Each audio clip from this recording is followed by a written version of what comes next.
Hare Krishna and welcome everyone to our weekly Bhagavad Gita session. Today we'll be discussing chapter 7 and I've titled today's session as Confidential Knowledge, and we'll soon find out what is so confidential about this particular knowledge. So let's begin. Let's begin by we have a relatively low turnout today. Few devotees, quite a few devotees have actually informed me that they'll not be able to attend because of Ganeshotsav that's celebrated particularly in Maharashtra, Mumbai area. So many devotees are actually occupied with a lot of those services. But nevertheless, let's continue with our session. And most of them have promised me that they will catch up with the recordings. So let's begin with the session today by doing a quick recap of what we have studied, what we have discussed in the chapters from 1 to 6.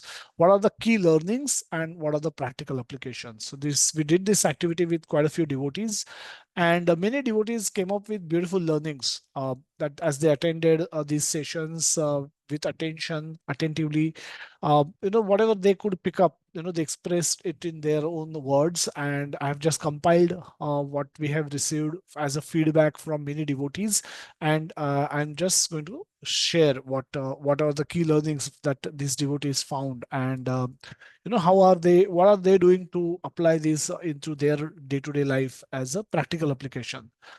So the key learning that we get in Bhagavad Gita is the understanding that Krishna is Supreme Personality of Godhead. Very beginning introduction itself, Prabhupada very categorically mentions this, that Krishna is. We have to at least assume theoretically that Krishna is Supreme Personality of Godhead. If we can't do that, we cannot understand Bhagavad Gita. Anybody who is non-submissive to Krishna, Bhagavad Gita remains for them. Bhagavad Gita remains to be a great mystery. They can't understand Bhagavad Gita, so they can't benefit from Bhagavad Gita. Both. So any knowledge should have utility, and only those are able to utilize Bhagavad Gita's knowledge, those who are submissive to Krishna. And for that to happen, we must accept, at least theoretically, as that the Krishna is Supreme Personality of Godhead. And then we discuss that what is the practical application of this learning, that we have many gods. We have information about this god. Right now, we are celebrating Ganesh Chaturthi. In some days, and the whole year is whole calendar, Indian calendar is filled with all the festivals worshipping different demigods and goddesses from time to time. So how does this information help us? This information help us that Krishna is the Supreme Personality of Godhead, and we need to become humble and submissive towards Him. This help us focus on one God. While we can be respectful for with every god, every demigod, we need not worship all those demigods. We need not offer up prayers for our fulfilling our desires. We need not go run around many places. We just have to stick to Krishna, and He is capable of doing everything. Why? Because He is. We'll find out today about the demigods as well, that He is the one who is getting, who is helping those demigods to fulfill our desires. Ultimately, it comes from Him. So, Krishna is the supreme personality of Godhead, and knowing this help us focus on one God rather than have pursuing, chasing many gods. So, next key learning was that we are not this body; we are eternal spirit, soul. We are separated part and parcel of Krishna, having qualities of Satchit Ananda, which are similar to the ones that Krishna possesses.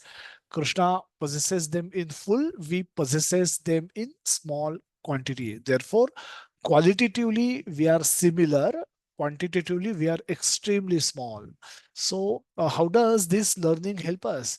This help us in making sure that we don't become not to become overly attached to the body, its beauty, its youthfulness, qualities. We don't have to become too much overly attached to the qualities that we have, the skills that we would have, talents that we possess, knowing that everything will end with this body. Everything will end with this body. No matter how many degrees that you may possess, all of those will become zero when the soul will leave this body, and in the next body you will have to start from kg, you'll have to start from play school. So don't be overly attached to that, to all that is related with body. We should rather turn our focus on understanding and reviving our relationship with Krishna. Krishna Sambandha Vijnana Daine Prabhave Namaha. We chant the pranam mantra of Bhakti Siddhanta Saraswati Thakur Prabhupada, and he's the one who brought the relationship, science of relationship. Prabhupada also mentions this in the purport, in the introduction to Bhagavad Gita. The science of relationship. This is not just a sentimental relationship, emotions about relationship. This is science of relationship with the supreme soul, supreme super soul, with Krishna. So we should turn our focus on understanding and reviving our relationship with Krishna. So, what do we do with our body then? Body, though temporary, must be carefully maintained during its lifespan. Hence, action is a must. Krishna says in third chapter of Bhagavad Gita that you cannot even maintain your body for a moment if you stop acting. You know, you are taking आप हम श्वसन कर रहे हैं, ये भी एक क्रिया है. श्वसन क्रिया, पचन क्रिया, these are actions. So if you think you can stop all actions, it is impossible. But then what should we do? We must act to the best of our ability, not become lazy. That is what Krishna has been pushing Arjuna to do in the third chapter, also again in the fifth chapter. Perform prescribed duties as per your respective ashrama, our respective ashrama. So students should study, Grahastha should take care of family, earn money and take care of family. A retired person should uh, help the community, should help the home, and contribute in some way or the other. Homemakers have big responsibility of managing affairs of the home, and all of you can do whatever ashram you may belong to. You may do those duties, and parallelly you can read Bhagavad Gita. You can go to temple, you can associate with devotees, you can chant Hare Krishna Mahamantra, you can eat prasad, you can visit dham, you can go for yatra and cultivate and perform some nice devotional service, and parallelly cultivate Krishna consciousness. So this is what we are supposed to do. Next key learning, and that we are not only doer, we are not the only doer. Now this is very significant, path breaking, soul shaking kind of a experience, that we are not in full control of our actions, and the results that we get has to have a sanction of somebody else. So we are not full in control of our life. We may think so at a particular level. We may think that whatever I'm desiring, I'm doing, I'm getting it done, I'm making things happen. I'm the one, I'm the go-getter. I make the material world move according to my wish. We may have some experience of that, where whatever we desired, we got those things done. And that can give us an ishwariya bhav, that I'm like God only, probably I am only God. But there will come times when things will not happen according to our desire, and much against our desires things will happen, and then we realize that despite of my best effort, I'm not God, I'm dependent on someone. And that should lead us to inquire that if I'm not full in control, then who is in control? And that practical application is for this: remain humble in success, knowing it comes with Krishna's sanction. Whatever success we get, it comes with Krishna's sanction. So we should be humble in that. Become tolerant in failure. Accept, mitigate, and tolerate. We discussed this in detail. Moving on, Krishna's sanction, is it arbitrary? Is it some, or there is some logic behind it? So,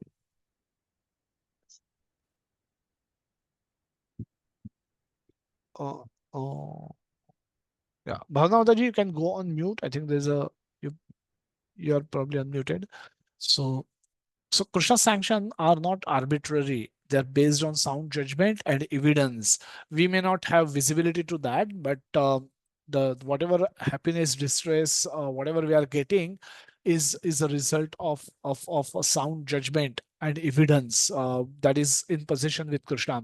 So, what should we do with this knowledge? We should stop cribbing, stop blaming the situation, stop blaming the whole world for whatever our condition might be, and start correcting our today's actions for better tomorrow. Best is to find out which actions do not produce reactions. Ultimately, we are living life of reactions of our past actions, and so the best advice that we can get out of this, best practical application we can get out of this is to find out which actions will not produce reactions and start doing those actions. Actions in bhakti yoga or devotional service uh, does not produce any reactions. So these are actions done on behalf of Krishna. The killing, soldiers killing on behalf of the nation does not get any karma.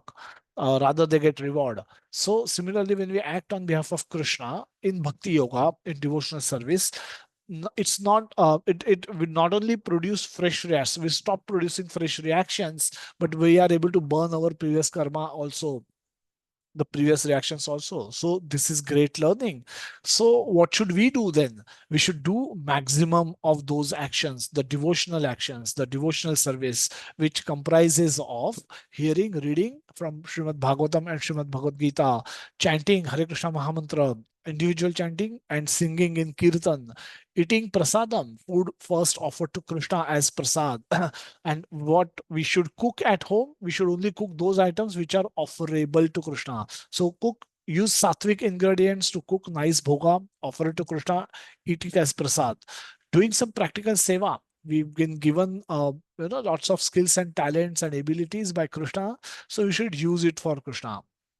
So with these learnings, let's move forward with chapter 7. Knowledge of the absolute is the title, and we're talking about the most confidential, more confidential knowledge. We had the chapter 2 was knowledge. Knowledge is understanding that we are not this body, we are spirit soul. So there is a difference in spirit and matter. The identification, the differentiation between spirit and matter is called knowledge. And and the transcendental knowledge was knowledge about Krishna. Then confidential knowledge is more deep knowledge about Krishna. And we'll have 9 chapter which is titled as the most confidential knowledge. That we'll find out what it is all about in couple of sessions later. But let's concentrate on what we have today, knowledge of the absolute. So this is knowledge, additional knowledge about Krishna. We've got some knowledge about Krishna in chapter 4, where Krishna got opportunity to speak in response to Arjuna's question that Krishna, you're saying you have given this knowledge to Sun God, who is very prachin, and you and I have taken birth in today's time. So how am I to understand that you gave this knowledge to Sun God? So this is the reference with which, in this context, Krishna spoke in detail about himself over the next few verses. And the most important verse of it is जन्म कर्म चमे दिव्यम एवं यो वेत्ति तत्वतः. अगर मेरे जन्म और मेरे कर्म में my activities, my birth and my appearance and my activities both are divine, and anyone who can understand these in a tattva will not have to take birth again, will escape from we go beyond the repeated cycle of birth and death, will attain my abode, and therefore they will go beyond the cycle of repeated births. So we'll go more detail. Now he didn't dwell too much on those topics about himself. He spoke about himself, but doesn't really continue on his on that part, which he's now picking up that thread and going to speak in detail about himself from chapter 7 to chapter 12. Therefore, we are touching the heart of Bhagavad Gita, the most tastiest part of the entire Bhagavad Gita. The most is the crown jewel of Bhagavad Gita. So there's a it's like a there's a hard uh, there's a hard the covering, and at the bottom also there is a hard hard gas hard cassette. In between it's studded, the crown jewel is studded in between, and this is the crown jewel of Bhagavad Gita, that the chapter from 7 to 12 that we'll speak now are the most beautiful part of Bhagavad Gita. The most beautiful verses in the entire Bhagavad Gita comes in these chapters. So this is the heart of Bhagavad Gita. We are entering into we're touching going to touch the most delicious, most beautiful part of Bhagavad Gita now onwards, and we'll be discussing the first of those 6 chapters today. The acronym we'll use is HEAD, HEAD.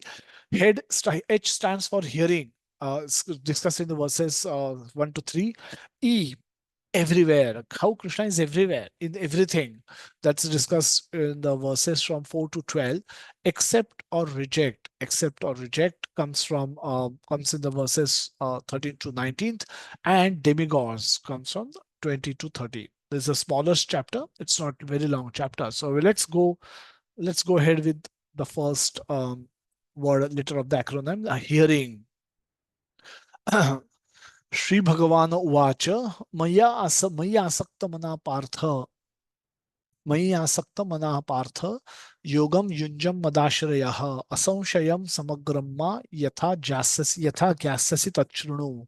So this is again Krishna is speaking on his own. The last verse in the 6th chapter was yoginam api sarvesham. Krishna बोल रहे हैं कि सारे योगियों में in the first 6 chapters Krishna describe many yogis, कर्म योगी, ज्ञान योगी, ध्यान योगी, बुद्धि yoga is spoken about, and he has also made reference to bhakti yoga, but he's discussed many yogas and said that uh, योगी नाम अपि सर्वेशम, ये सारे योगियों में मद गतेन अंतरात्मना, जो मेरा निरंतर चिंतन करता है, जो one who is constantly thinking about me, श्रद्धावान भजते यो माम, जो श्रद्धा से मेरा भजन करता है, that Yogi is perfect, is this is my opinion, that yogi is perfect, this is the best among all yogis, वो सबसे सर्वोत्तम योगी है. So while Krishna has described many paths, but he's glorifying one path. Now there's a message in that. जैसे कि हम 10th के बाद career counsellors के पास जाते हैं, and then if we go to career counselor, he will not restrict, he will describe many paths, but he will recommend one path to you based on your psychophysical nature. He would have conducted some test, he would have, and knowing your interest, knowing your taste, he will recommend one path to you or one or two path to you, while he can describe many paths. आप ये भी कर सकते हो, ये भी कर सकते हो, ये भी कर सकते हो, इसमें ये करने से ये होगा, ये करने से ये होगा. इस तरह से वो काफी सारा डिटेल डिस्क्रिप्शन दे सकता है, बट ही विल से कि नोइंग यू, अब जितना मुझे आपके बारे में समझा है, आप, मुझे लगता है कि आपको ये 2-3 चीजें देखनी चाहिए. In one of this 2-3 options is what you should pick up. I believe you should be able to do well in those. So similarly, Krishna has described many things, but he's recommending Bhakti Yoga. And it's not because Arjuna के लिए बाकी सारे path was not suitable. They were not suitable for the current time. Therefore, it's no point in discussing and pursuing those paths. A lot of questions that we received during last sessions are, how can we practice karma yoga? How can we practice dhyana yoga? Now, Krishna is not recommending any of that. He's described it. It's not that he doesn't know anything about them. He knows about them, obviously, and there are yogis who are trying to pursue those paths as well. But he's saying it's very difficult, and when there is an elevator, no need for you to take stairs and to go on top of like building like Burj Khalifa or Empire State Building. So take elevator when it is available. So Bhakti Yoga is that elevator, express elevator, in the yoga slides that I shared after the previous session, that you can understand that this is express elevator. So we should be focusing on that. So Krishna is also now going to focus on the express elevator, that is Bhakti Yoga. So Supreme Personality of Godhead said, now hear. So this is direct call for hearing. Now hear, O son of Pratha, how by practicing yoga in full consciousness of me, with mind attached to me, you can know me in full, free from doubt. Very beautiful verse. Mai asakta mana partha. This is a goal. Now you should get attached to Krishna. So the link between the previous last section, the last verse of last chapter, and the current discussion is 6.47 explains that a yogi should always think of Krishna in devotion. That this is the best yogi. And and he says that you should concentrate on me in full faith. Now the faith comes from knowledge, and without knowledge one may only have doubts about Krishna's position. If we have to devote ourselves to Krishna, we should know sufficiently about Krishna. So Krishna is going to use that reference and going to elaborately speak about himself in next 6 chapters. And so so let's look at something very significant. Now, what we are seeing is a paradigm shift in the thought flow of Bhagavad Gita from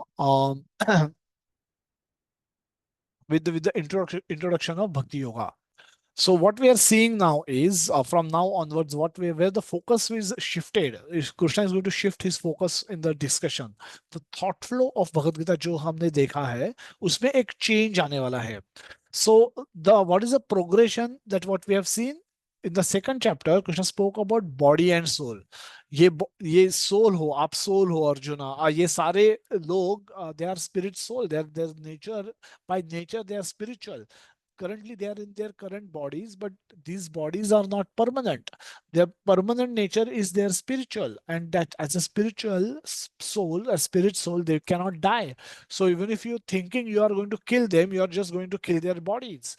And they were never bodies, so why you're worried? That's how the thought flow started. So initially the introduction, the differentiation was between body and soul was introduced in the second chapter. The concept of super soul, the Bhagavan, was talked about in from starting third and fourth chapter, and introduce. He's saying that 6.47 Krishna introduces himself that they bhajan karte hai mera. Now he's a chariot driver. He's a friend of Arjuna, but he said that I have spoken this knowledge, given this knowledge to Sun God. I don't change body. Therefore I can remember all our previous births, but you cannot remember because you are in a new body, and I have my spiritual body and I don't change my body, I don't have to, and I am god even of the demigods. So Krishna has given a lot of hints. He's like dropping hints जैसे बोलते हैं, वैसे काफी किया है उन्होंने. But now from this verse onwards, he's going to detail on that. He's going to elaborately speak on that. So the first 6 chapters of Bhagavad Gita, there is a lot of focus on detachment from matter. हमने बोला कि Krishna is actually Krishna. We see Krishna as a professor of sense control, mind control, and lust control. Repeatedly, Krishna has been speaking. The second chapter, third chapter, fourth chapter, Krishna constantly hammer this point. The fifth chapter, where Krishna says that yehi samsparshaja bhogan दुःख योनय एवते आदि अंतवंत कौन्तेय न तेषु रमते बुधाय. Become intelligent, O Arjuna, and don't delight in these bodily pleasures. Don't run behind bodily pleasures. It's not that there is no pleasure at all, but there is a adya antavanta. Adya means there is a beginning and there is an end to these pleasures. You cannot get eternal pleasure. You are searching for eternal pleasure, O Arjuna, that you cannot find in this material world. And every attempt to enjoy at a bodily level is impregnated with misery. Dukha yonaya evate. Dukha to aega. It's a question of when it will come. It's not a question that if it will come. The difference क्या है? If मतलब आ भी सकता है, नहीं भी आ सकता है. But Krishna says that is not a question. That is out of question. You are bound to get it. दुख तो पक्का आएगा, because every attempt, every desire to enjoy at a bodily level is impregnated with दुख. तो दुख तो deliver होगा, impregnated है तो डिलीवरी तो होगी ही. So it's only a question of when you will suffer, when you will face misery. So it's not the question of if you will face, it's only a question of when you will face.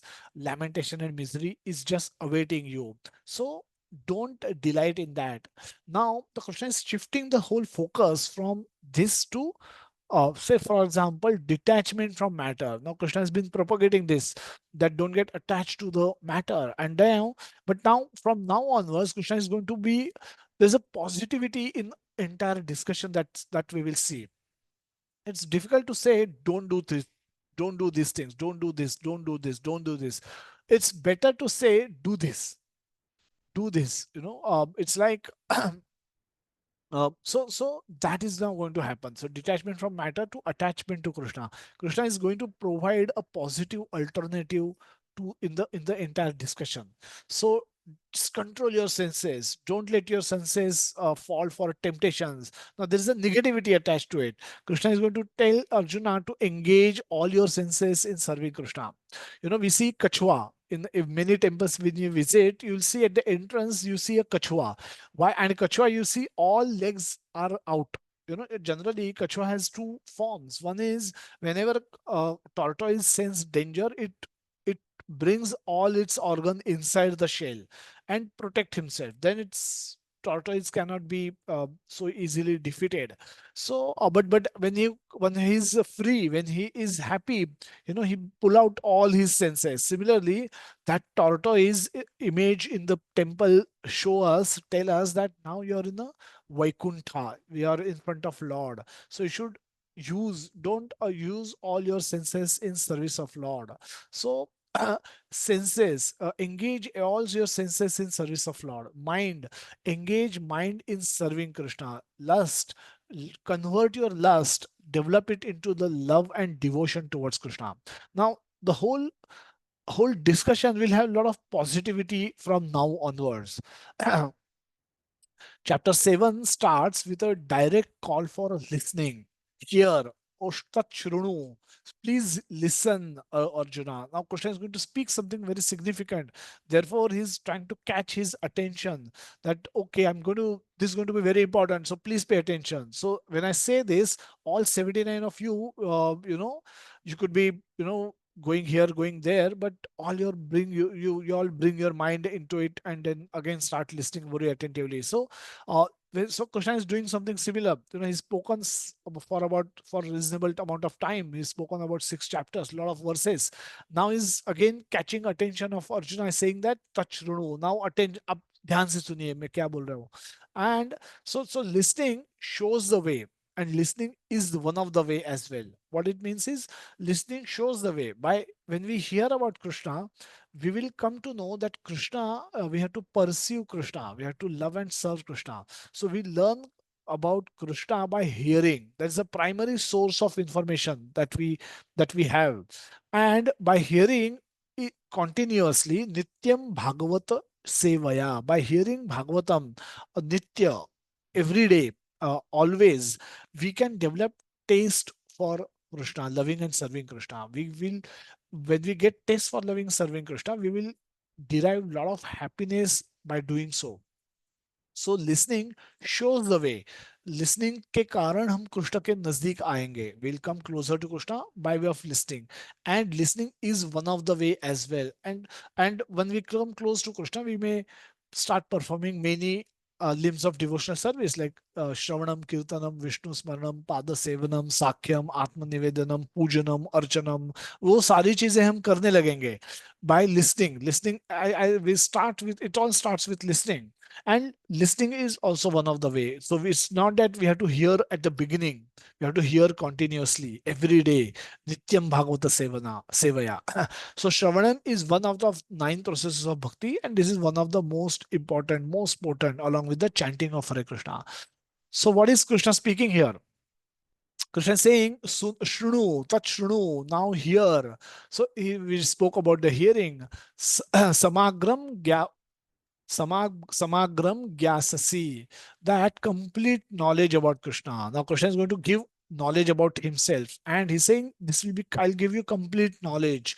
So full knowledge as per one's capacity, not in totality, because Krishna is unlimited and no one can know Krishna in full. So what does it mean? We'll discuss that in a while. Then Asamshaya means doubt, and asamshaya means free from all doubt. So knowledge that we will get about Krishna, it should be free from all doubts.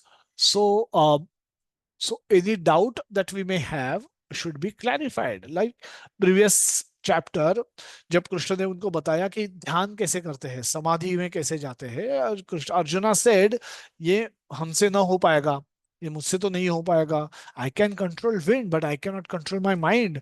What do I do then? Krishna से असंशयम, you're right, that's correct. And but then उनको रास्ता दिखा देते हैं कि by detachment and by practice, by correct practice and practicing detachment, you should be able to do it. And then he is now he's going to say that मई आसक्त मन पार्थ, वो मन जो आपका कॉन्सेंट्रेट नहीं हो पा रहा है, उसको मुझ में लगाओ, मुझ में मन लगाओ, मन मना भव मद भक्तो. That's exactly he's going to bring Arjuna to this path, that where he's saying that if you, he says among the indriyas, among the six indriyas, I am mind. But and you cannot control me. You know, Krishna is our mind. Our mind is Krishna. So, and Krishna can be only controlled by bhakti, by devotion. So he says, invest, become my devotee. That's one. That's how only you can control your mind. So engage your mind in Krishna. Then you will be able to control your mind, not otherwise. Asamshayam, mad ashraya, take my shelter. So Krishna is recommending that take my shelter, O Arjuna. Free from doubt, we can take his shelter. Doubt होगा तो हम shelter नहीं लेंगे. What do you mean by shelter? Shelter means in our difficulties, what is it that we want to think of? What is it that we want to, where we want to go when we have difficulties? Some are very influential people. So they said कि मुझे अगर कोई problem आया तो मैं एक phone कर दूंगा, 100 लोग आएंगे तुमको मारने के लिए. That is their shelter. We have shelter in our bank balance, our financial position, that we believe if something goes wrong, my money can save me. My money, with money, I'll probably get the best of treatment. I can engage best of doctors, and I will be saved. So I have taken shelter in my money. I have taken shelter in my family members. I have taken shelter in my son and daughter, and so on and so forth. So all of us have different shelters. So Krishna says, take my shelter. You know, take refuge in me.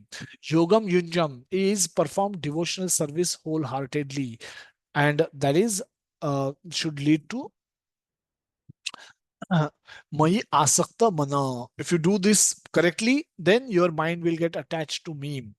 And that is beautiful. That's so beautiful. Again, another way of presenting it is hearing. By hearing, you get knowledge. With knowledge, you clear all your doubts. When you're doubt free, you are able to take shelter. When you take shelter and perform devotional service of primarily hearing and chanting and doing actual service, you eventually will get attached to Krishna. This is what should be our goal of life. Prabhupada went to America, and on the Jaladuta ship, he wrote a poem as he was entering Boston Harbor. He landed in Boston, boarded in, yeah. He went to Boston Harbor first. From there, he went to New York eventually, where he established ISKCON. And as Prabhupada was entering America, he was seeing America from the ship. He wrote this beautiful poem called Boro Krupa Kaila Krishna, wherein he's writing that Krishna, you're so kind upon this useless soul, but I don't know why you have brought me here and what am I going to do here? What am I going to do here? Because why? Because he's saying this most of the population here is covered by material modes of ignorance and passion. You know, what is the predominant mode that he saw amongst Americans is ignorance. Ignorance and passion. Now there's no sattvic, there's no sattva gun in America. He couldn't find it. So he's saying अगर कोई तमोगुणी है, रजोगुणी है, very heavily, मैं उनको कृष्ण कथा कैसे बोलूंगा और वो कैसे समझेंगे? उसका उपाय तो कृष्ण कथा ही है. They have to hear Krishna कथा in order to come to सत्व गुणा, come to Shuddha Sattva, which is the medicine. The medicine is Krishna. But how am I going to speak? Because how will they hear? Because if you are in mode of ignorance and passion, you will have no desire to hear Krishna Katha.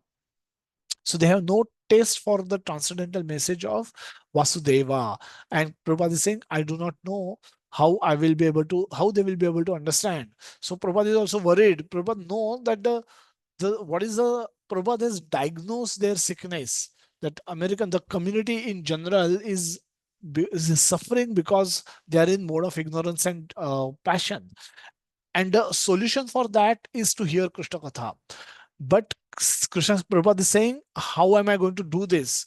Unless you show your mercy upon me, they cannot understand my message and they will have no taste for hearing my message, which I'm going to speak about you. So Prabhupada was begging for mercy from Lord Krishna so that he can speak in such a way that the American people can understand what he's speaking. And they eventually developed taste for hearing Krishna Katha, which was the solution for their problem. Same is the case with us. Our case is also very similar. We also have no taste for hearing Krishna Katha. We have great taste for watching web series. We have great taste for watching movies, listening to rock music, or following our business stock, following stock market, following sports, following this, following politics, and so on and so forth. We have so many hundreds of interest where we are just not getting sufficient time to do what we want to do. And in between all this, there is no place for Krishna currently. So Krishna saying, um, for us also, this is our sickness, this is our sick condition, and where the only solution is to hear Krishna Katha. But currently we don't have taste for hearing Krishna Katha. So why should we hear Krishna Katha? We should hear Krishna Katha. We should hear about Krishna because of to know about his greatness and sweetness, to know how great Krishna is, and also to know how sweet Krishna is. Knowing his greatness will help us conclude that he is the ultimate supreme God, and we should become submissive and humble towards him, and we should serve him. So that service attitude, humility in us will come only if we understand Krishna's greatness and in comparison to that our smallness. अभी उल्टा होता है, अभी we are just lost in our greatness, how great I am, how influential I am, how दयालु I am. मैंने इतने लोगों को हेल्प की, मैंने इतने लोगों का उद्धार किया, मैंने इतना ये किया, मैंने वो किया, मैंने ये मतलब we have so many people who keep talking about themselves, how great about their greatness. I mean, so but when we come to Krishna, we see his greatness and then we find our greatness or so-called greatness to be very very small. That makes us humble. हम कृष्णा का sanction नहीं होगा तो हम सांस नहीं ले सकते. What to speak of doing, achieving doing great things? Then why are we at all talking about our great achievements, which have come only with the sanction of Krishna? If at all we have to describe anything good that we have do, we should give full credit to Krishna. Otherwise, we should not even talk about our greatness, our achievements.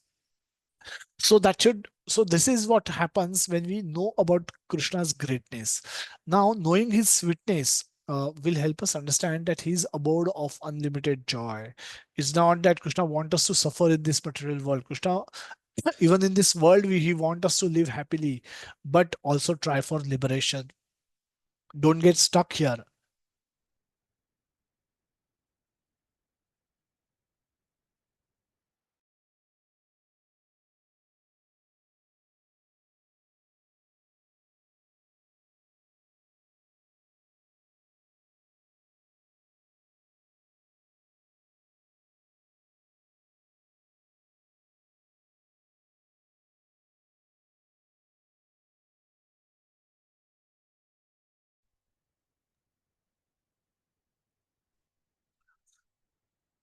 Krishna also want to tell us that how much he love and care for us, and how how eagerly he is waiting for us to return back to Godhead.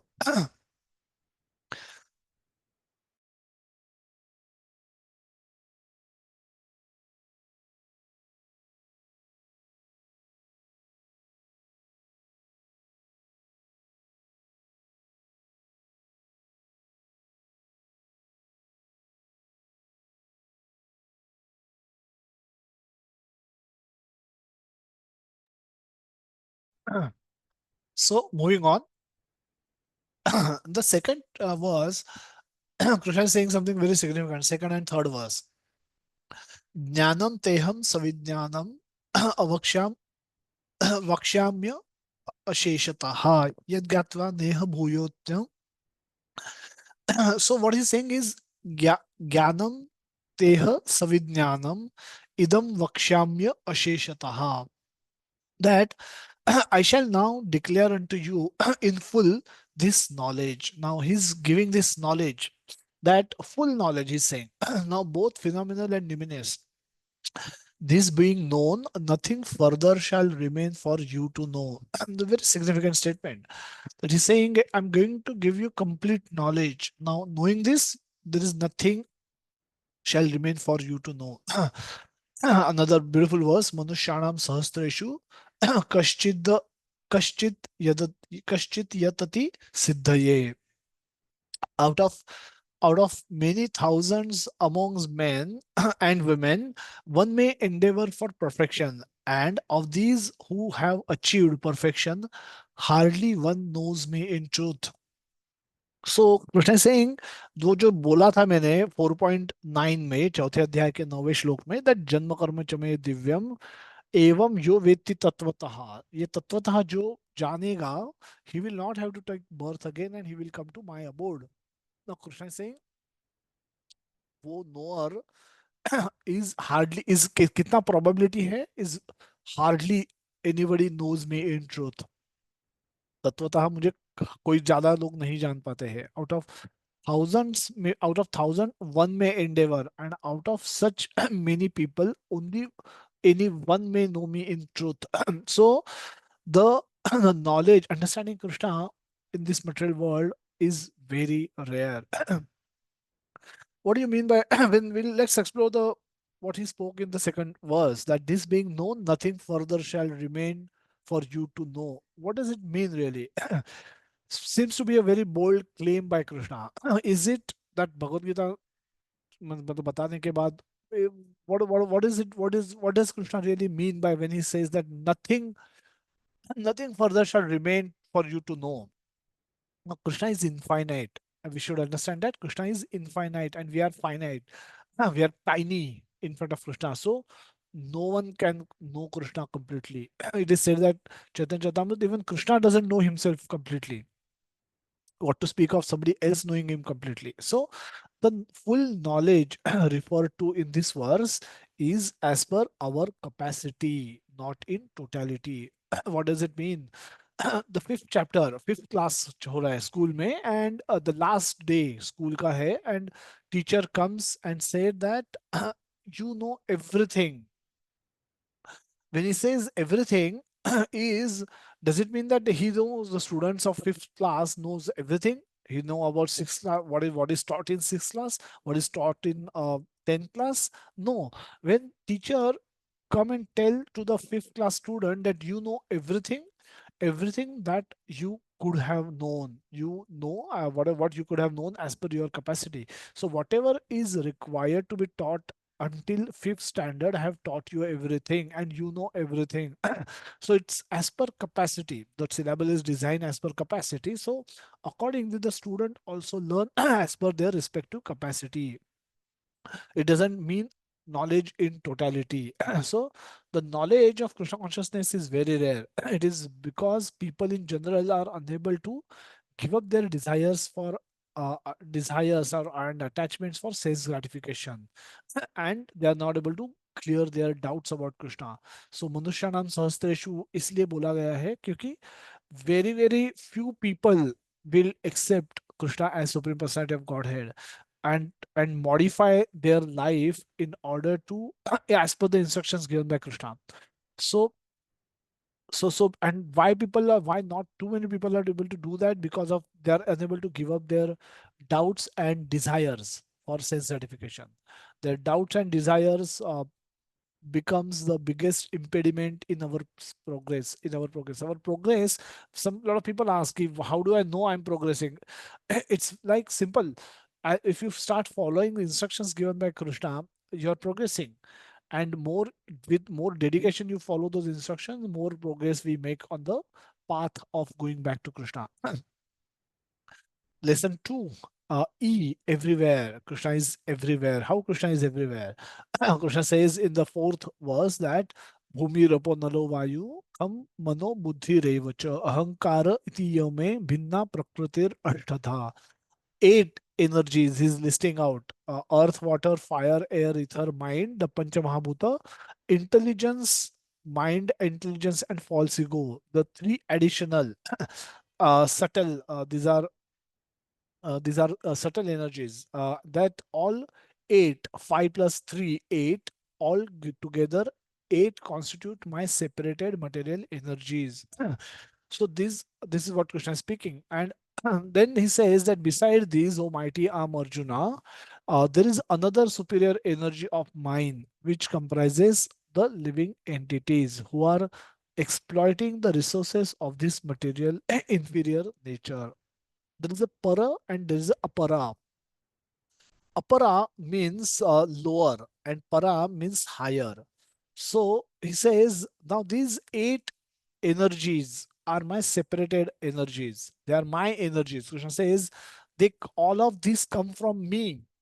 Your mind comes from Krishna, your intelligence comes from Krishna, your ego comes from Krishna, and earth, water, fire, air, ether, everything comes from Krishna. He says, now between, but these are there are gross element, there are subtle elements. I will put together 8, and there are living entities. There are spirit soul who are trying to exploit this inferior nature for their benefit. Now Krishna says everything comes from me. Now this earth, water, fire, air, ether comes from Krishna. Mind, intelligence, ego comes from Krishna. And the spirit soul, individual spirit soul who are trying to utilize these energies for their sense gratification, they also, Krishna says, come from Krishna. Our bodies are comprising of elements coming from different, with different combination of this earth, water, fire, air, ether. Nothing extra but this. So so all the bodies that we all see each other, they all come from Krishna. They all come from the elements which come from Krishna.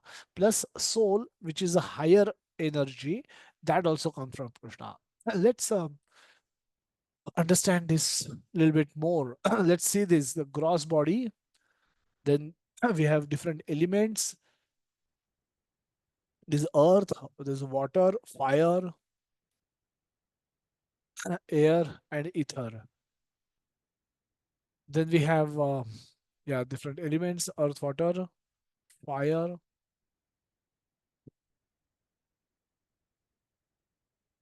air, and ether. Then we get subtle body of comprising of mind, intelligence, ego,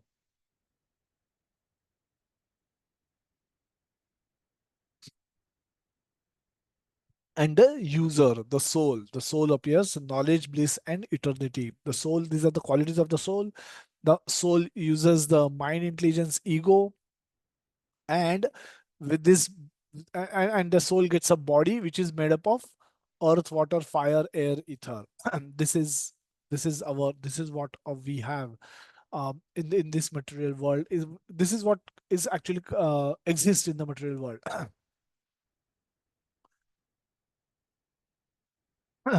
Krishna says for the sixth verse, एतद् योनिनि भूतानि सर्वाणि त्युपधारया अहं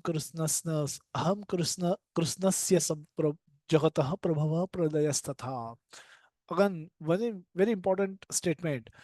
He says, Etadyo nini bhutani, that all created beings have their source in these two natures of all that is material and that is spiritual in this world. Know for certain that I am both the origin and the dissolution. I have created this and I will destroy it as well. मत्तः परतरम ना अन्यत् किंचिदस्ति धनंजय मयि सर्वमिदं प्रोतम सूत्रे मणिगणा इव. Krishna says again, very significant verse. This is very frequently quoted verse by a lot of acharyas, Srila Prabhupada, a lot of our senior devotees. Krishna saying something very significant here again. O conqueror of wealth, there is no truth superior to me. Means there is no truth superior to me, literally means no truth superior to Krishna. No one is equal to or greater than Krishna. So everyone is under Krishna. So and that means everything. You expand this statement to any degree, and you will still get the same answer, that Krishna is supreme in all respect, amongst everyone. So everything rests upon me as pearls are strung on a thread. A necklace may you see pearls, but what you don't see is the thread which is connecting all the threads. So how do we understand? No, we've seen Bhumirapo Nalo Vayu. Krishna is saying everything, all these material energies are, they all come from me. Mind, intelligence, ego come from me. The soul are also coming from me. And no one is equal to me or greater than me. Everything I have created, all these things, and I will going to destroy all these things at my will. A lot of big statements. So let's understand that about Krishna, the creation. If Krishna says he has created this, no, this is what earth, water, fire, air, ether, the material nature we see those elements inside our body also. If we analyze our body, it's nothing but earth, water, fire, air, ether. But let's take a look at the nature. We see water cycle. So if this is Krishna has created this, if Krishna has claiming in this verse, Krishna has created this whole thing, then let's take a look at this thing and see what sense it makes. The water cycle, as we experience, as we understand, as we have learned in schools, and as we can observe in the nature, really, we see a lot of perfection in this. The way the entire cycle work, all the processes work is amazing. It's astonishing.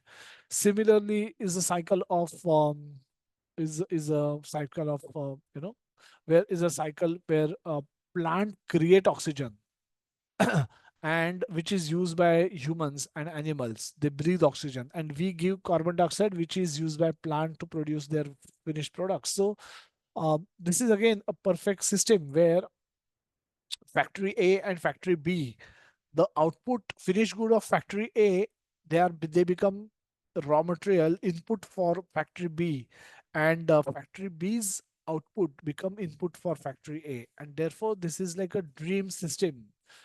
We can't create this system in the reality at a factory level, but in nature we see this very much to be there. So this is great. All this is so astonishing, but this is also astonishing. This is also surprising. Um, this is also problematic. That sometimes Krishna give rain, but sometimes he gives too much rain, or and that it causes flood, or sometimes he don't give any rain at all, which causes drought. So how do we understand this whole greatness about Krishna? Is he really great, or is he making it up himself? So let's understand it from the point of view of believers and non-believers. Theists are those who are believers in Krishna, believers in God. Atheists are those who are non-believers in God. So how do we understand? So atheist explanation and theist explanation. This is how we will look at. So first, theist explanations. A theist who is believer in God, who is in love with God, he see there's so much order in the world. He says that no one can deny the design behind many systems operating perfectly, like cycle, oxygen cycle, etc. We have so much beauty in nature. People are beautiful, nature is beautiful, flowers are beautiful, fruit is beautiful creation of God. Us and all this is there because of Krishna's intervention. And that's how a theist look at the world. A world is perfect because it has been created and operated by a perfect God. Nothing is automatic. Now, this is how a theist thinks. However, an atheist has also a lot of arguments. An atheist will counter argue, that there is so much chaos in the world. Now, rain falls, that's true, but sometimes it falls too much, or sometimes it's too little, or no rain comes at all. Sometimes we see rain fall in the sea, on the ocean. Now, who is going to drink that water? So, if Krishna has created a perfect world for enjoyment. He's what business he has to make that rain fall on the ocean, in the ocean. So it's stupid, isn't it? Even if it's a system, it's a malfunctioning of the system. That rain, बारिश होती है, समुद्र के ऊपर भी बहुत बारिश होती है. और यही कम नहीं था तो फ्लड आते हैं, ड्रॉट्स आते हैं, अर्थक्वेक आते हैं, पैंडेमिक्स आते हैं, and so many natural calamities comes which cause harm to living entities from time to time. कुछ नहीं तो COVID, I mean, uh, this COVID-19, the recent example experience all of us would have taken, and it caused so much disaster, so much pain. So सब कुछ disturb तो कर देता है, कभी earthquake होता है, कभी क्या होता है. So what is he? He's not probably doing things properly. Even if he has a job to do, probably he's messed up in his job. uh, Atheist also thinks that there's too much evil in the world. So many so many are born with lot of deformity. No, कोई limb नहीं है, किसी को आंखें नहीं है, कोई हाथ नहीं है, पैर नहीं है, कुछ किसी को क्या है, किसी को क्या है. There's so much is suffering, so much poverty is there in the world. तो कृष्णा ने ये वर्ल्ड अगर बनाया है तो बहुत सारे इम्परफेक्शंस भी है इसमें. So it's not a great, कुछ ग्रेट नहीं किया है उसने, ऐसे एथिस्ट भी सोचता है. So it is impossible to live peacefully in this world where, so where is God and what is it doing about all this nonsense that exists, that we see in the world? So this is how a atheist will think. So we saw both the arguments. A theist saying so many things and atheist saying some things. Question comes to our mind that who is right? A question to all of you is also who is right? Who is right? Is atheists, are those atheistic, which arguments that you find you're associated with, you which are very convincing, which you find very convincing? The atheist argument, believers argument, or non-believers argument? You can unmute, you can raise hand, and we can give opportunity to for each of you to speak, or you can take to the chat box. Don't send private messages. I will look at messages in the mobile phone. So if you're sending it to my host ID, I may not be able to see those.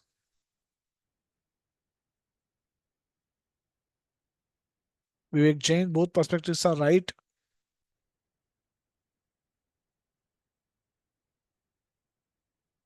We have to come to a common point. Vivek is saying both perspectives are right. Both have something right to say about uh, their. It's not that completely wrong. Both have some.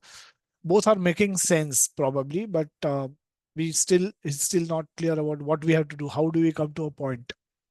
Common point कैसे आएंगे? उमेश प्रभु ji. Yes, Prabhu ji. Hare Krishna Prabhuji. Hare Krishna. Atheists have some little fund of knowledge, so they cannot be totally prove these things. क्योंकि कैसे होता है कि हाँ वो सिर्फ जो दिखता है उसके ऊपर ही बिलीव करते हैं. जैसे फॉर एग्जांपल लिया जाए तो सन है, सन बहुत बड़ा है लेकिन वो हमें दिखने के लिए बहुत छोटा लगता है, तो वो कंप्लीट नहीं होता है सेंटेंस कि सन बड़ा है. सेकंड होता है कि थोड़ा सा उनका अनुमान होता है कि ये ऐसा हो सकता है या वैसा हो सकता है, तो वहाँ पे भी पूरा गारंटी नहीं मिलता है कि वो सही बोल रहे हैं. लेकिन अगर डिवोटी या जो बिलीवर है वो वर्ड्स के ऊपर ज़्यादा बिलीव करते हैं. जैसे जो भी हमारे शास्त्र है वो भगवान ने जो कहे हैं तो परंपरा के हिसाब से आए हैं, तो उसमें कुछ भी फेरफार या बदलाव नहीं हुआ है. तो इस हिसाब से हम देख सकते हैं कि जो बिलीवर है कृष्णा में बिलीव करते हैं वो correct. Okay, thank you so much प्रभु जी. मिली माता जी, आप कहेंगे कुछ? हरे कृष्णा प्रभु जी. हरे कृष्णा. प्रभु जी मैं तो बिलीवर साइड में हूँ, बिकॉज आई नो मतलब what ever is created by God is perfect for me. And अगर उन्होंने कुछ इस तरह के मतलब जो भी इनकम्प्लीट चीजें लोगों को लगता है कि हाँ फ्लड ज्यादा बारिश हो गई तो फ्लड हो गया, कम बारिश हुई तो सूखा हो गया, तो वो भी कुछ भगवान का ही कुछ प्लानिंग है, कुछ सोच समझ के ही उन्होंने किया होगा। तो I am completely into believer side. Okay, thank you so much. और कोई बोलना चाहेगा? Anybody want to speak except for Vikas Roji, co-host? I'll ask them to speak last, but somebody else want to speak something? Hare Krishna Prabhu ji. Yes, Prabhu. धन्यवाद, प्रणाम। Hare Krishna. Prabhu ji, atheists, they speak, as Umesh Prabhu ji mentioned, that they have a very little fund of knowledge, so they sometimes have their own imaginary ideas and they focus on that, and of course they also speak what they see. But Okay. the theists base their ideas, or they have their belief on the God, existence of God, based on the scriptures, because the scriptures are existing from thousands and thousands of years, which have been written, or which has been told by our ancestors who had real knowledge about this, the Munis, the Rishis. So that is how the theists base their belief and faith. Okay. Soham. Hare Krishna Guruji. Hare Krishna. जी, मैं ऐसे believe करती हूँ कि basically law of Karma जो ये prospect है उसको बहुत लोग समझते नहीं है। सो उसके हिसाब से लोग डिटरमाइन करते हैं कि ये गलत है, ये सही है। जो भी लोगों के साथ बुरे कर्म हो रहे हैं या जो वो सफरिंग कर रहे हैं because of their karmas in past life, right? And because the believers see in that present moment, they feel that this is not justice, they should not be feeling this suffering, but Okay. they neglect the point that it is the law of karma actually. So that makes a difference in all the perspective, I think. Okay, yeah, very good point. Look, you brought in a very important point called law of karma. So, मतलब suffering है, it's not the denial कि suffering नहीं होती है। Drought होता है, suffering होती है। जब पानी नहीं होता है, डेफिनेटली सफरिंग होती है। बट यू आर हाईलाइटिंग कि it happens because of some other higher law. There's a higher principle involved in that. Thank you so much for bringing up that point. Radha Mataji. Radha Devashi, कौन है आप? Who will speak? Yes, Radha हूँ। Yes, Mataji. Yeah, please go ahead. प्रभु जी, मुझे लगता है जो लोग ऐसे मतलब जो लोग बिलीवर नहीं है लेकिन वो भी किसी चीज पे दावा करते हैं, तो वो अपने नॉलेज के हिसाब से करते हैं, और वो नॉलेज उनको कहाँ से मिलती है? वो भी कहीं ना कहीं कृष्णा से ही उनको मिलती है। पर उनकी लिमिटेशंस ये है कि वो इस नॉलेज को पहचान नहीं पाते, इस चीज को नहीं पहचान पाते कि जो चीजें हमारे पास है, जो नॉलेज मेरे पास है, वो भी कहीं ना कहीं से मैंने गेन की है, तो वो भी कहीं ना कहीं कृष्णा की मर्जी है उनपे। और वो अपने आप को ही सुपीरियर समझते हैं। और बिलीवर साइड ये है कि हम जिस पे बिलीव करते हैं उनकी एबिलिटी भी ज्यादा है और उनकी एबिलिटी की कोई लिमिटेशंस भी नहीं है, पर एथिक्स ये चीजें नहीं मानते हैं। Atheist ये चीजें नहीं मानते हैं. Okay, so thank you so much. We've seen a lot of comments in the chat box also. Krishna is said he's the creator, destroyer, and he is the cause of all causes. So non-believers does not have this knowledge. So we'll see that, Gisha Mata ji, if drought हुआ है, पानी नहीं हुआ है, लोग पानी बिना पानी के मर रहे हैं, you're saying Krishna is cause of this cause also. We'll look at that. Then we have Bhavna Mataji saying that everyone is sanctioned the fruit of his work based on the past karma. So happiness, misery is received by each one of us is sanctioned by Krishna. I believe theists are right, whereas the atheist, because of lack of knowledge, they can't understand the perspective. Okay. I have one Shravani Mataji's comment saying that both are right in their own way, but incomplete. Their understanding is incomplete. If atheists are given proper knowledge, they can understand that nothing is a coincidence or imperfection. And there is ultimate reason behind everything. So yeah, a lot of great comments. Thank you so much, everyone, for contributing. In last comment, Kanchan Mataji, and then Vikas Prabhuji, and then we'll move on. Jai Shri Krishna Prabhuji. Hare Krishna. I think everybody is correct in their own place. The only difference is that whatever level we are onto, we'll get that understanding as per our level, what we have come through many past lives. So if I'm in standard level, I will not be able to understand the talks of standard 10th or the books of standard 10th. So I think everybody is right as their at their own place, because everybody has their own level of understanding. Everybody is right because of their understanding. So you're saying, but as their knowledge increases, their understanding will change eventually. So there is Yes, a right and there is a higher right. yes. Understand? Yeah, Vikasoji, last comment. Hare Krishna Prabhuji, Dandavat Pranam. So many devotees covered with, and when I uh, try to see these two words, atheist and thief. So atheist is a thief who can be given knowledge, because he is without knowledge, and that is why he is atheist. And as this chapter, means chapter 7, knowledge of absolute. So once he can read about, once he can get this knowledge from the proper sources, then he can become a thief, and then he will come to the perspective of the second person. So as Mataji, Kanchan Mataji was telling, that they are right, but that is their just opinion, and based on the kind of knowledge they have acquired through their life, through whatever company they have been in. But when they come to the correct sources and they acquire the correct knowledge, then their opinion changes. And since that opinion can change, that cannot be right. So the thieves have got the opinion based on the correct knowledge, and that is why their opinion is correct, because they are saying something based on the knowledge, as so many devotees mentioned, law of karma, faith.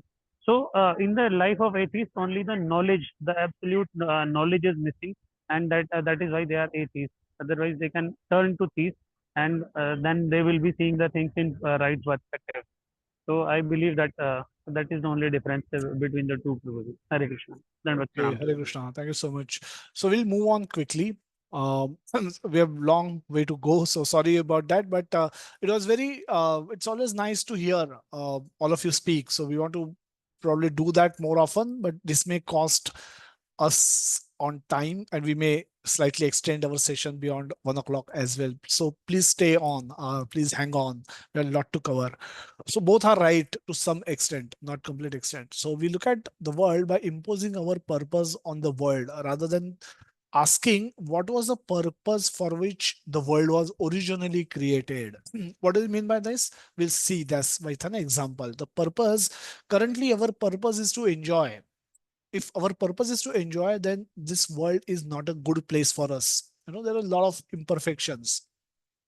But if our purpose is to love and serve Krishna and go back to Krishna in this lifetime, ending our cycle of repeated birth, then this world is a perfect place. It has whatever required for doing this, achieving this purpose, sufficient things are available in the world.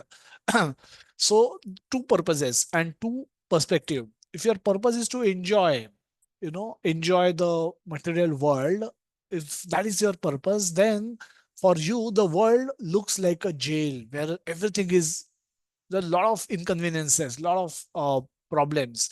And if you want to go back to Krishna, want to love and serve Krishna, you're ready to do the necessary changes in you to to be able to go back to Krishna, then for you the place is like a hospital.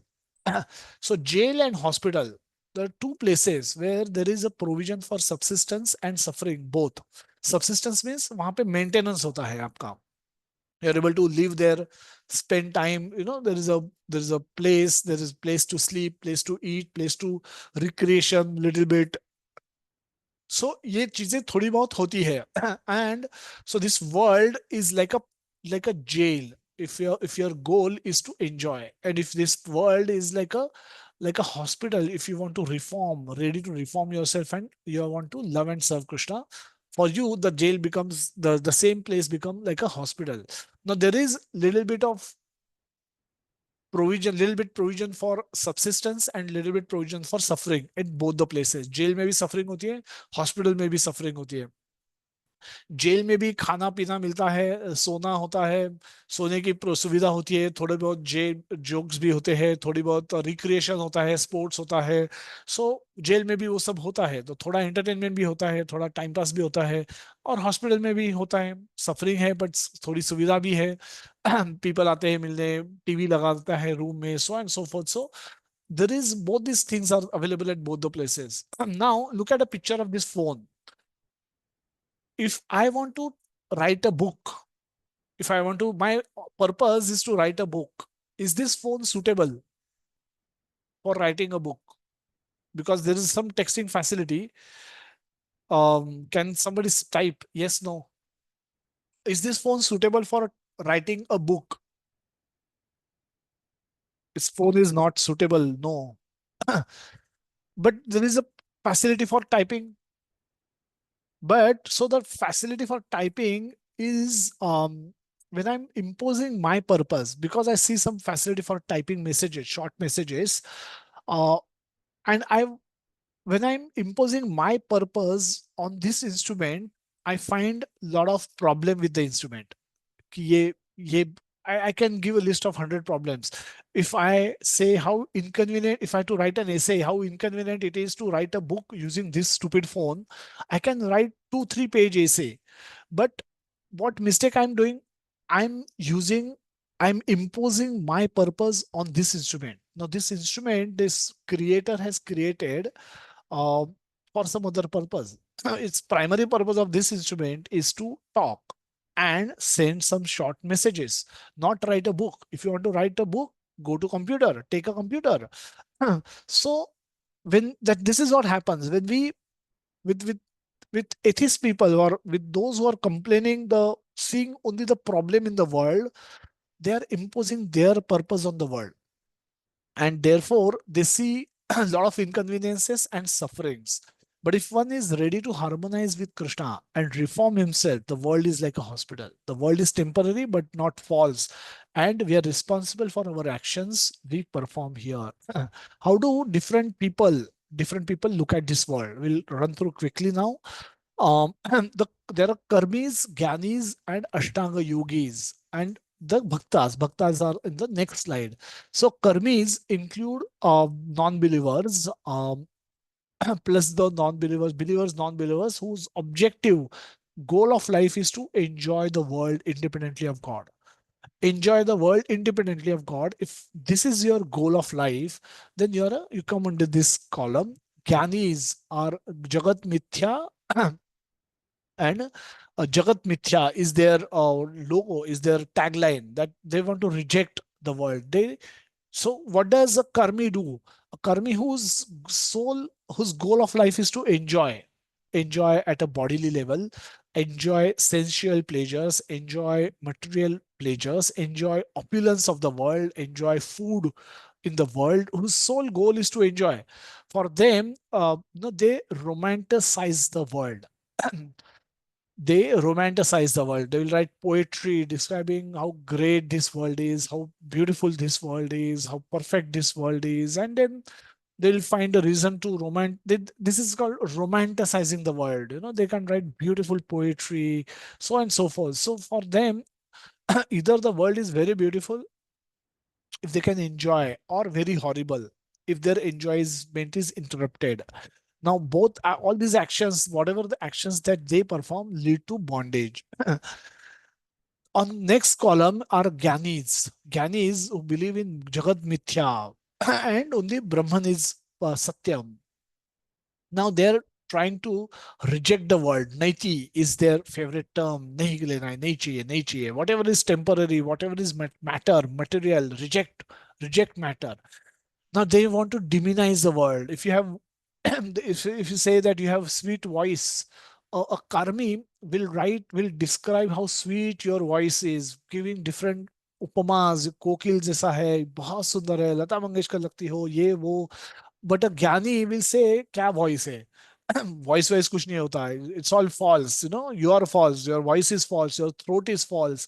And so they will demonize the world. A Gyani demonize the world. The Gyanis don't want to act fearing reactions leading to entanglement. But they also get into bondage because without action, nobody can survive in the world. Ashtanga Yogi want to disconnect from the world and they want to renounce the world. They said, I have a voice, I will stop singing only. I have a great voice, but I'll get entangled, let me not sing. I have great ability, but let me renounce, I'll not do anything. So they want to try to renounce the world. What does a devotee do? A devotee or a bhakta utilizes the world. They perform devotional activities, including Varnashram duties, in a joyful manner. They simply utilize everything they have for serving Krishna. Thus, this includes their mind, intelligence, skill, abilities, knowledge, and possessions. And hence, they are not frustrated seeing what world lacks.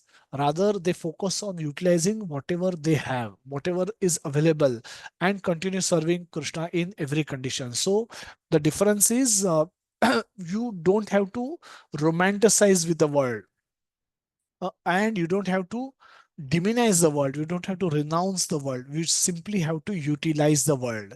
Use it for living happily and performing devotional service. If you perform devotional service, you will live happily anyway in all conditions. So that is how the devotees live. uh, Moving on quickly, the verse 8 to 12. Krishna says in subsequent verses that how he is everywhere. He says, I am taste in water. I am light in the sun and moon. I am Om in the Vedic mantras. I am sound in ether. I am ability in men. I'm able to raise my hand because I have ability to raise my hand. And that ability, Krishna says, is me, Krishna. Fragrance in earth is Krishna. Heat in fire is Krishna. Life manifested by soul in all living entities, that is Krishna. Austerity of the austere yogis is Krishna. If somebody says that I can perform a lot of austerities, I can be in meditation for 40 days, not eat food and water also. It says this is great austerity. Austerity. Krishna says, I am that. Krishna says, I am that austerity. Original eternal seed of all living entities. Krishna says, I am that. Intelligence of the intelligent people. Many intelligent people on this call. All of you would be proud of your intelligence. Krishna says, I am the intelligence of the intelligent people. Prowess of the powerful people. Strength of the strong people. Sex life, which is not contrary to religious principles. Krishna says, I am that. So obviously, sex life in the contrary, without following the religious principle, Krishna says, "Not, I'm not that," and hence that's sinful completely. Intelligence of the intelligent people, scientists, doctors, lawyers, technical technocrats. Our intelligence comes from Krishna. Ability in men and women, sportsmen, actors, musicians, chef, corporate leaders, creative minds, all have different abilities, skills, talents. Krishna says everything comes from me. Powerful people, power of the powerful people, we can see this. So can you think of something where Krishna doesn't exist? There's nothing that Krishna doesn't exist. There's no place in the world or any other world which is independent of Krishna. So everything is Krishna, then why there is so much wrong in the world? Why is Krishna allowing? Here is a picture of Charles Chobra. Charles Chobra was a very intelligent serial killer, was most wanted criminal in many countries. So the intelligence that he utilized in committing all the crimes. Does it come from Krishna? Um, this is a image of Mumbai locals, and those who are familiar with this, they can resonate with this. They can identify this. This is what happens on the Monday morning, 9 a.m., 9:30 a.m. People try to grab a seat or place inside a train. Those who can't enter the train, they hang on the windows. Does it require skill? Of course it is. Not I can't do this. Many of you probably will struggle to do this. And these people are doing this effortlessly. So this requires a skill. And a lot of time these people end up meeting their death while executing this skill. So if Krishna has given them this talent to, to stand in this way in a running train, running at a 60, 70, 80 kilometers speed, is he responsible for the death of these people? This is his picture of Hitler. He was a great orator. One of the greatest public speaker is Hitler. Was Hitler in the history, and all he because of his speech he incited war, and in which lakhs and lakhs people died. So is Krishna responsible for his skill? If the skill, his oratory has come from Krishna, then is Krishna responsible for his actions as well? So let's dig deeper into this. This is a multiple choice question. I'm not going to ask questions, but because of lack of time, so this is MCQ. Everything comes with four options. There's a question and four answers, four options. Now, a student is now supposed to use his intelligence and take the right answer. If you think of it, the question and all the four answers have come from the teacher. Out of these four answers, three answers are wrong answers. Only one correct answer could be there. And what a student is supposed to do, using the knowledge that teacher has given him, he's supposed to take the right answer to go to get cleared in this examination. He can't say that since all the question and all four options have come from teacher, even if I take any I may take any option, it should be serve the purpose. It should give me the marks. Just because everything has come from teacher does not mean that everything is correct. Similarly, not everything, we everything has come from Krishna, but not necessarily everything will take us back to Krishna. So not everything has come from Krishna, but does not take us back to Krishna. Krishna does not cause anyone harm or any pleasure. Krishna does not cause anyone harm or pleasure. He only sanctions what is due. Krishna has given us talent, skill, abilities as per our respective past karma and given us free will to utilize it in any manner we like. Now it is up to us to decide if we want to use it properly or misuse it. Krishna is not responsible for our wrong choices and suffering that may follow. What are the wrong choices? Alcoholism, gambling, meat eating. So there is God's will, there is my will, and my free will, and there is evil. Let's understand a little bit more. We're spending a lot of time with this because a lot of our questions and confusions are around this subject. So at will, Krishna can change the law of nature and lift Govardhan because he's above the law of nature. But in general, he does not, he'll allow the world to function with the processes that he has defined. He doesn't interfere much. Now the world operates as per the free will used by us. And Krishna simply sanction us whatever is due based on our action. This is what we have discussed. Now let's see what happens, how we use our free will. Let's see that. At times we make mistake. By mistake हम लोग ने गलतियां करते हैं and we कुछ temptation आता है, हम कुछ गलत कर बैठते हैं. इनिशियली हमको बुरा लगता है, we feel regret. as as we do this mistake again and again, we actually stop feeling bad about what they're doing wrong. doing wrong. तो वो अगर एक बार झूठ बोला और हम एकदम सात्विक पर्सन है तो हमको बुरा लगेगा. दो बार बोला, तीन बार बोला, जितना ज्यादा बोलेंगे उतना हमें बुरा लगना कम हो जाएगा. We feel start feeling bad and beyond that हम तो उसको जस्टिफाई भी करने की कोशिश करने लगेंगे उसको कि मीट ईटिंग कैसा अच्छा है, दारू पीना कितना अच्छा है सेहत के लिए and so on so forth. So एक तो इनिशियल स्टेज में हमको बुरा लगता था. That is a very good stage to rectify our self. अगर वो स्टेज निकल गया तो और ये रिपीटेड ऑफेंस हो गया तो then some stage will come where we will stop feeling bad also about doing. We are also continuously doing wrong things and now we are not even feeling bad about doing wrong. At even progression degradation ज्यादा होने से तो हम justify भी करने लगेंगे. Every wrong thing can be justified. Now we don't even feel remorseful anymore while doing wrong. Now जब ये accumulated karmic reaction जब आएगा, when the reactions will come thick and fast and then we will start here looking here and there कि हमने किया तो इतना बड़ा क्यों फाइन लग रहा है कि मैंने सो एक बार मैंने सिग्नल काटा और मुझे 50,000 का फाइन लग गया.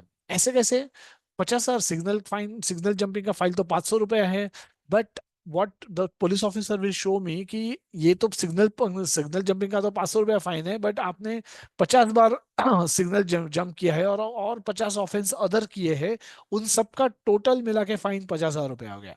तो instead of 500, now I am being made to pay 50,000 fine. So this is what happens to us when sometimes our karmic reactions come to us thick and fast. तो हमें तो याद नहीं आता हमने कुछ बुरा किया है, बट सडनली इतने रिएक्शंस, इतने सफरिंग आ रही है, तो कहाँ से आ रही है? तो so it is coming because of our misuse of free will. So there is immediate cause, there is remote cause, and there is ultimate cause. Immediate cause means use or misuse of our free will. There is no role of Krishna. Krishna has made the rules and he's not interfering in our day-to-day choices. So Lata Mangeshkar, for example, any singer, she claims she eats 4 ice creams on the night before her recording, and next day if she has a sore throat, is Krishna responsible for making ice cream? Is Krishna responsible for making her eating ice cream, or the sore throat that has developed? No, person is responsible. the the fruits of past karma.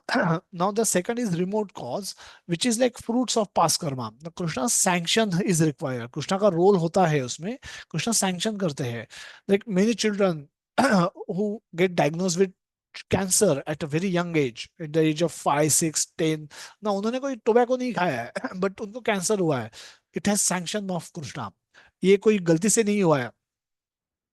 So it is happening with the sanction of Krishna. And the ultimate cause is Krishna, because it's with Krishna's free will, Krishna's will, he's created the whole thing, and by his will he's functioning. He wears a peacock feather in his hair, on his helmet, in his on his head. Why? Because he likes it. So he has free will as well. When he says, I will annihilate the world, he will annihilate the world. What can others do? Can't do much, just have to suffer. So when Krishna's will comes, we all have to submit ourselves to it. Another beautiful example is this snooker table. When the camera is in this direction, you see why ball goes inside a particular hole because the stick comes and hit and creates an angle, and then the ball goes into the hole. Now this is mechanic, because we are missing the person who is holding the skill of the person who is holding that stick. Because if we see only this much image or this much recording, we will see the stick is hitting the ball उसका हम force calculate कर सकते हैं, angle calculate कर सकते हैं physics के हिसाब से, and accordingly we can give a nice description, nice explanation कि why ball goes into the hole. But we are missing a point कि वो स्टिक पकड़ने वाला कोई इंसान भी है, और ये इंसान में वो स्किल है because of which this whole thing is generated. The pace is generated, the force is generated, because of which the angle is created, and because of that the ball goes inside the hole. So if we don't get the right perspective, we will only see half perspective and half conclusion. So the real cause is the skill. Sometimes we get a tax notice, and a peon or a chaprasi from tax office walks into our office and delivers us a tax office notice, and everyone gets scared. Why? Because because of the power that is associated with that person. He might be an ordinary person. You may, he's not physically strong, he's not intelligent, but he is coming from an office which is ultimately under king, under prime minister, and that's why it's become very scary experience when you get some notice from such an officer, because prime minister is not coming and delivering the notice to you, but a chaprasi or a very lower, very very ordinary looking guy is coming from tax office. Why he's so important? Because he represents a tax officer, who represents a commissioner, who represents a finance minister, who represents the ultimate king. So he coming and delivering that notice is as good as prime minister coming and delivering that notice to us. So that's why Krishna is everywhere. Krishna is everything coming from Krishna, and we have to use our free will in correct way to go back to Krishna. The lesson 3 is accept, reject. Accept and reject. We'll soon find out. Krishna says in 13th verse that deluded by the 3 modes of goodness, passion, and ignorance, the world does not know me. Who am I? About the who I am, who am, who am about the modes of modes and inexhaustible. The Krishna is above the modes of material nature. And what are those modes of material nature? Krishna says, Daiviya Esha Gunamayi Mama Maya Duratvaya. Mam Eva Ye Prapadyante. जो मुझे surrender करता है, Mayam Etam Tarantite. They can float over Maya. Ocean. Maya is like an ocean. तो ocean में कौन तैर के जा सकता है? जो कृष्ण का शरण लेता है. माम एवं ये प्रपद्यन्ते. अदरवाइज जो कृष्ण के शरण नहीं लेते हैं उनके लिए दैवी है. माया इज दैवी. यह ऐसा गुणमयी. माया में गुण है, त्रिगुण है. एंड मम माया दुरत्वया. माया इज बिलोंगिंग टू कृष्णा. माया is working under the potency of Krishna, under the supervision of Krishna. Now that Maya is extremely difficult for everyone to overcome, except for the one who is surrendered to Krishna and is rendering devotional service to Krishna in submissive spirit. His mercy is available and they can cross over the Maya. Otherwise, everyone is about to drown into Maya. so, um, surrender is an important concept that Krishna has talked about.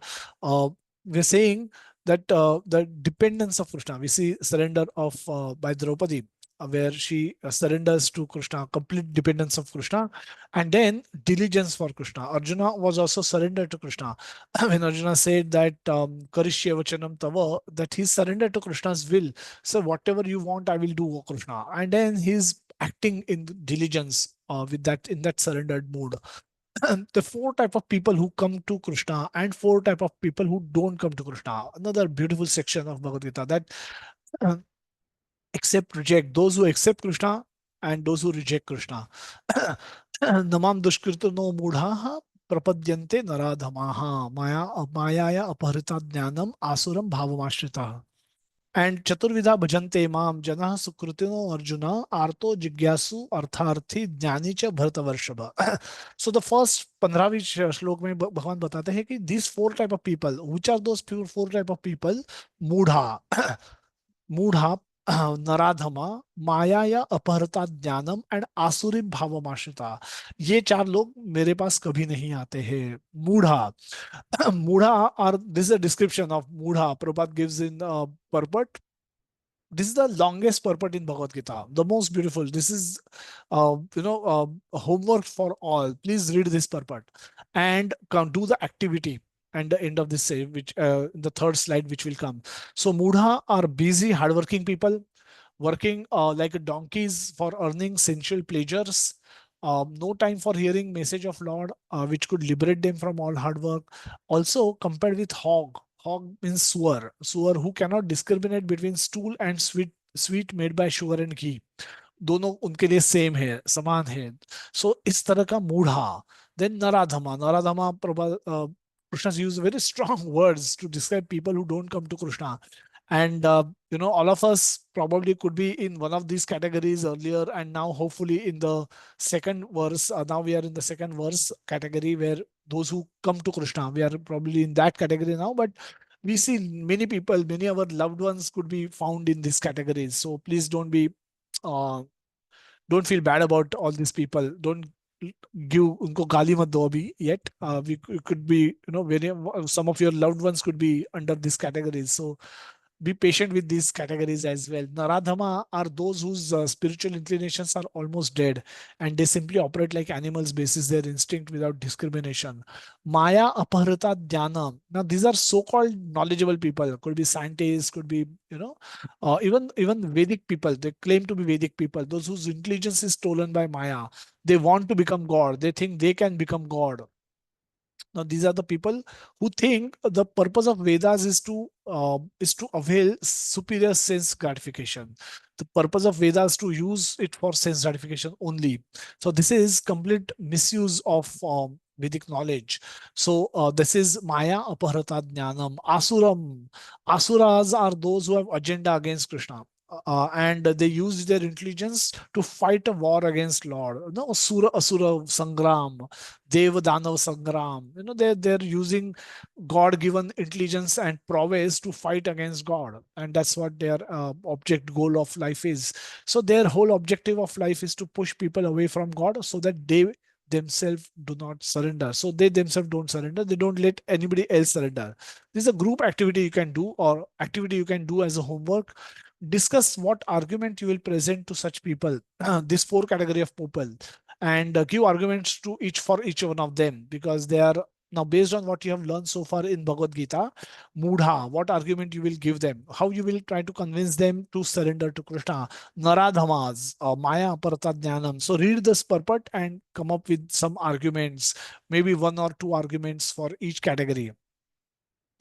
17th verse, Krishna is saying something very beautiful. Again, Tesham Jnani Nitya Yukta Eka Bhaktir Vishishyate Priyo hi Jnanino Itya Tyartham Maha Mahasacha Mama Priyaha.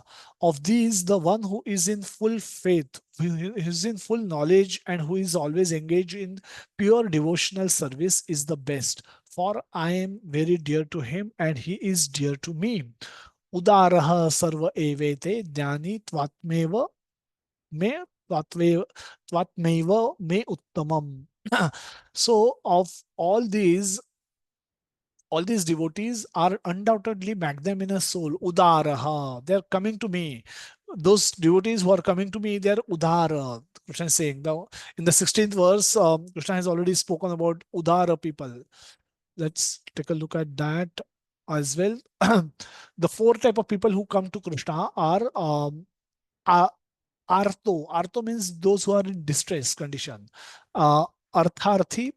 Artharthi means those who want something from in return. They are ready to surrender to Krishna, but they have some demands also. So they want something in return from Krishna. Arto means जो बहुत ही distress में है completely. Artharthi means those who want to do business with Krishna. मैं आपको surrender करूंगा, but मुझे भी ये तो दो तीन चार चीजें चाहिए, please दे दो. Jigyasu is one who is inquisitive, and Jnani. Jnani is one who is in knowledge. And Krishna says, become Jnani. If you become Jnani, then Jnanis are very dear to me. And if you become Jnani with knowledge, when you engage in, when you surrender to Krishna and engage in performing devotional service with knowledge, you become dear to Krishna. And Udara, Krishna says, is very, such souls are very magnanimous. And this is beautiful verse again. Bahunam Janmanamante Jnanavan Mam Prapadyate. If you are Bahunam Janmanamante. No, previously also third verse, we said Manushyanam Sahastreshu. Now, Bahunam. Here also Krishna is using the word indicating the many, many. Now, these are not, so these are metaphoric expressions of Sahasra. Manushyanam Sahastreshu doesn't mean exact 1,000. By after many, many millions and millions of people, one may want to surrender to me. Out of that also, one may know me in truth. And now here also Bahunam Janmanamante. ये कोई एक जन्म का है नहीं, आपसे होगा नहीं. Bahunam Janmanam, मतलब millions and millions of birth also, even if you take, pursue knowledge, ज्ञानवान माम प्रपद्यते. अगर आप knowledge के ज्ञान मार्ग पे चलेंगे तो आपको बहुनाम जन्मनाम अंते काफी जन्म लग सकते हैं. तो आप कौन से कंक्लूजन पे आएंगे? बहुत ज्ञान मिलने के बाद आप, if you come to the conclusion that वासुदेव सर्वमिति, वासुदेव ही सब कुछ है, कृष्ण ही सब कुछ है, then you will surrender to me. But अगर ये आप ज्ञान मार्ग से जाएंगे तो आपको millions and millions of birth लग सकते हैं. ये एक बर्थ का होगा नहीं आपसे. एंड स महात्मा सुदुर्लभ. देयरफॉर कृष्ण इज रिकमेंडिंग भक्ति योगा कि ज्ञान मार्ग बहुत डिफिकल्ट है. So why you want to, when the bhakti is available where you can achieve the same result in one lifetime, why you want to pursue difficult path? Translation: after many, many births and death, he who is actually in knowledge surrenders unto me, knowing me to be the cause of all causes, and that is, such a soul is very rare. And the last section of demigod. We'll talk about a quick story of which comes in Bible, which little modification. The Bible contains a story of demigod. About we'll use that story for a demigod. So there's a king and he has a son, and son is prodigal. Prodigal means ayyash, बहुत extravagantly खर्चा करता है, and he has developed enmity towards his father, and he wants to leave. He said, आप मुझे मेरा जितना heritage, मेरा जितना पैसा बनता है आप मुझे दे दो, मुझे निकल जाना है, मुझे आपके राज्य में नहीं रहना है. And then he takes his money, father gives him money and he goes. Now he goes, uh, और because of his nature, वो prodigal है, वो wasteful खर्चा करता है, extravagant खर्चा करता है. He start living, go out of the kingdom of his father and start living independently, separately. But soon क्या होता है, पैसा खत्म हो जाता है. There is no new source of income, so he becomes beggar, he becomes poor suddenly. But अभी बाप से भी झगड़ा करके आया है, he doesn't want to go back also. तो because वहां से भी झगड़ा करके आया है, so now he says let me find out some way of earning money myself. So because he's a son of the king, but he's living now in extreme poverty, but he's decided to work for some master who will give him some money, make him work very hard and pay him very little. But ऐसे कुछ दिन चलता है यहाँ पे, उसके his father who is king is worried. Now he wants to go and persuade his son to come back to the kingdom, to the palace. But he know if he go, his son will reject. So what does he do? He send his minister. Minister को बोलता है कि वो वहां है Prince, उसको बोल जाके बुलाओ और उसको बोलो कि तुम उनके लिए काम नहीं कर रहे हो, करना शुरू कर दो. And then minister go and meet the son, the prince, who is extremely suffering, working extremely hard, getting very little. Minister go and meet him. Then he says, minister, he may not recognize the minister, but minister says, why don't you work, come and work for me? I will, how much you are getting now? I will pay you double. The son, father, the prince says, okay. And then he start working for the minister. Now what has happened is the son who originally had left the kingdom, he's now come within the kingdom. Now he's not come to the father yet, the king yet, but he's still under his jurisdiction. Now, now the minister, he so the son soon find out that minister is also not supreme. Minister is also working from someone. Then he inquires. Then he goes to the king. He says, "I will start working for you if you pay me more than what minister is paying." And say father says, "Yes, of course." And then son starts working for his father. Now he's returned to the palace, but not to his home. But eventually, son realizes by association, son realizes how loving and caring his father has been. And then he says, father, can I come to you? And then father happily accepts him in the kingdom, and son come back to the father. So so this is where this is the role played by the demigods. The demigod devatas, anya devatas, Krishna referred to them as anya devata. Their activities are described from the verse 20 to 23, that those whose intelligence has been stolen by material desires surrender unto demigods and follow the particular rules and regulation of worship according to their own natures. Now Krishna says, I am in everyone's heart as the super soul. And I see as soon as the one desires to worship some demigod, I make his faith steady so that he can develop himself to the devote himself to that particular deity. Now Krishna want everyone to come back to him, but he's aware that given everyone's nature, that may not be possible on day one, but he's prepared to wait. But what people are wanting, then he facilitates that. He's saying, if they are not coming to me, but at least they are going to my assistant, let me make their faith steady, and let me allow them to worship those anya devatas, endow with such faith. He endeavors to worship a particular demigod and obtains his desire, but in actuality, these benefits are bestowed by me alone. So he's saying, even if you go to a demigod and get your desire fulfilled, know that it has been sanctioned by me alone. Means if you go to a finance minister and ask for a concession, if she gives a concession, you should know that it has not come without the sanction of the prime minister. So because finance minister is deriving all her powers from finance, from the prime minister. So similarly, a demigod derives all his powers from the supreme lord. They don't have any powers of their own. They are simple servants of the supreme lord. So men of small intelligence worship the demigod, and their fruits are limited and temporary. Those who worship the demigods go to the planets of the demigods, but my devotees ultimately reach my supreme planet. So Krishna is saying that man of small intelligence start worshipping demigod. But if you are intelligent, you will worship me and you will come back to me. The message is very clear. Naham prakasha sarvasya yoga maya samavruta mudhoyam na abhijanati loko mam abjam avyayam. That I am never manifest to the foolish and unintelligent. Mudha.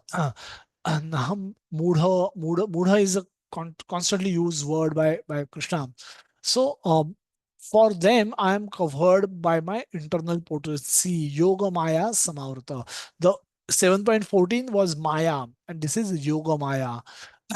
Now, my internal potency. Therefore, they do not know that I'm unborn and infallible. Krishna is saying that these people think that I'm ordinary and I'm just like you and others, but they can't understand my true nature because I'm covered. I'm covered by what? I'm covered by Yoga Maya, which is like my another agency, my potency. So we'll discuss very briefly, the pastime of Brahma Vimohan Leela. Brahmaji saw Aghasur got killed and he came back to Vrindavan to see who killed Aghasur. But he couldn't find anyone. ऐसा कोई बड़ा personality दिखा नहीं ब्रह्मा जी को कि जिसको देख के लगा होगा कि इसने अघासुर को मारा होगा. Aghasura was a huge huge snake, अजगर था. सो ब्रह्मा जी वाज कंफ्यूज कि मारा किसने इनमें से. And so when he came down to Vrindavan, he saw that everyone is sitting in the circle and eating prasad, eating bhojan kal tha. Krishna was in the center and Krishna was eating the food stuff which was tasted, eaten by half eaten by other friends. So somebody came, his somebody came from uh, uh, one of his friend was carrying a buttermilk and Krishna wanted buttermilk. So he was hiding buttermilk because he was poor, come from a poor family. So Krishna wanted that. He said, no, Krishna is not good for you, not fit for you. You eat, your bhoga is nice, your prasad is nice, you eat that. You eat other, what other friends are given. This is very basic. But Krishna went and took that buttermilk from him. And then he saw Krishna coming, running to him, and he drank entire buttermilk. And then his whole mouth was filled with buttermilk. And then Krishna went to him and he pushed his cheeks and the buttermilk flew from his mouth, and then Krishna drank that buttermilk. And that is how he was enjoying with his friends. And seeing all this, Brahma was confused that is this small boy really is supreme God? He said, let me test him. Let me test if he's really God. Then what did he do? सारे carbs को kidnap कर लिया, उनको उठा के एक गुहा में जाके छुपा दिया. Then Krishna, all the friends they suddenly saw कि काफ्स दिख नहीं रहे, तो Krishna went said I will go and find out. And then Krishna went to search for the calves. And काफी ढूंढने के बाद वापस वहां आ जाता है जहां उनका भोजन चल रहा था. तो वहां आके देखते हैं तो उनके फ्रेंड्स भी गायब है. तो वहां पे काफ्स गए, यहाँ पे फ्रेंड्स गए. Then he understood. Suddenly Krishna understood that ये ब्रह्मा जी की चाल है, and he want to test who I am. So Krishna was left alone in the forest. Now the calves are gone, friends are gone, and Krishna immediately understood कि this is what Brahma is doing.